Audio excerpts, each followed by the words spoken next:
नमस्कार दर्शकों।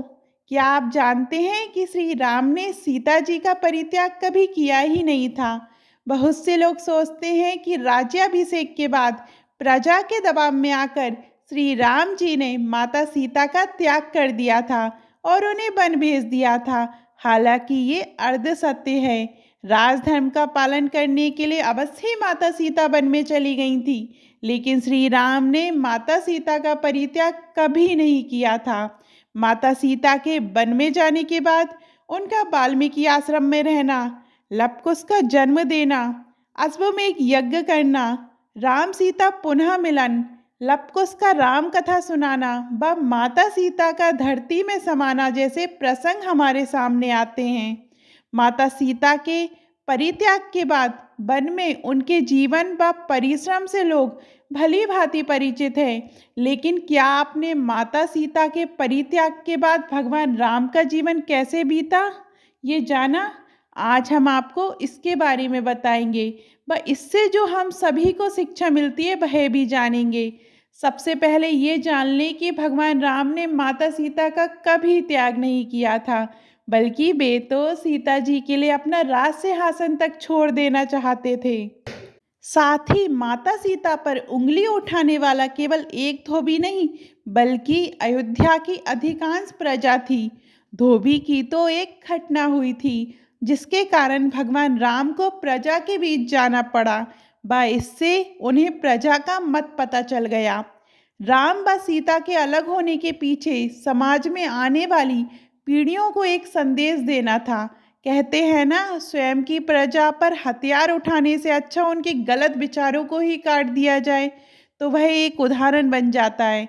यही उदाहरण प्रस्तुत करने के लिए माता सीता वन में गईं व यही उदाहरण भगवान राम ने राजमहल में रहकर प्रस्तुत किया।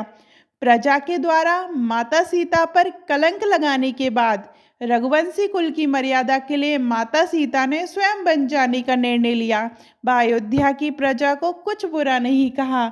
उन्होंने खुशी खुशी महारानी होते हुए भी एक सन्यासी का जीवन चुना, वह भी तब जब वे गर्भवती थी। उन्होंने अयोध्या की जनता को दिखा दिया कि एक स्त्री का सबसे बड़ा अस्त्र हिंसा नहीं बल्कि त्याग है व वह लोगों के शरीर को नहीं अपितु मन को काटती है।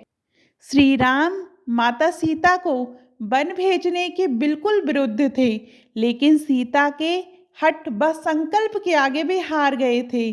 सीता जी ने उन्हें अपनी प्रतिज्ञा दी थी व उनके जाने के बाद आंसू ना बहाने को कहा था, ताकि अयोध्या की प्रजा उन्हें कमजोर ना समझे। भगवान राम को माता सीता अपने प्राणों से भी ज़्यादा प्रिय थी, लेकिन माता सीता को दिए वचन के अनुसार उन्होंने कभी उनकी याद में आंसू नहीं बहाए। हालांकि उनका मन अंदर ही हमेशा व्याकुल रहता था। माता सीता के जाने के बाद भगवान श्री राम ने अप्रत्यक्ष रूप से अयोध्या की जनता को कई संदेश दिए। प्रजा राजा की हर चीज देखती है व उसका अनुसरण करती है। जिस प्रजा ने भगवान राम के रावण के साथ युद्ध व माता सीता के रावण के महल में रहने तक को ध्यान में रखा व उसके कारण माता सीता के चरित्र पर प्रसन्न उठाए, उस प्रजा को माता सीता का परित्याग व उसके बाद अपने राजा का जीवन कैसे ना दिखता।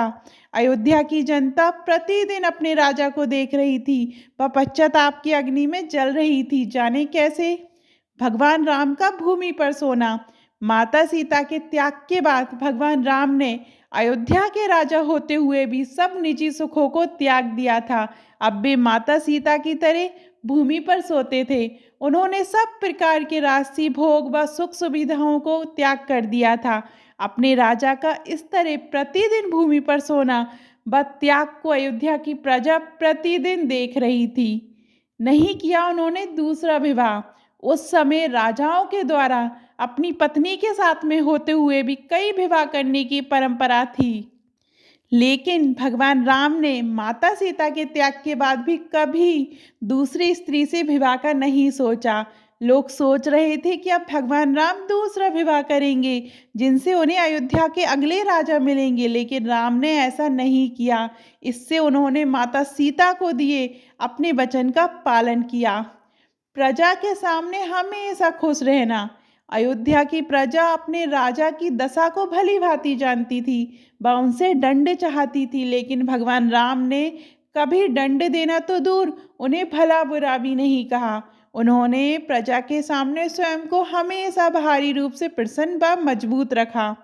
राम राज्य की स्थापना, वे प्रतिदिन राज्य से जुड़े काम करते रहे, जनता के दुख सुख सुनते रहे, बस सभी को न्याय देते रहे। उन्होंने अपने राज्य को ऐसे संभाला जिसका उदाहरण आज तक राम राज्य के रूप में दिया जाता है। नहीं तोड़ा सीता जी का संकल्प। भगवान राम प्रतिदिन माता सीता के वियोग में रहते थे। वह उन्हें सीता जी के गर्भवती होने का भी पता था।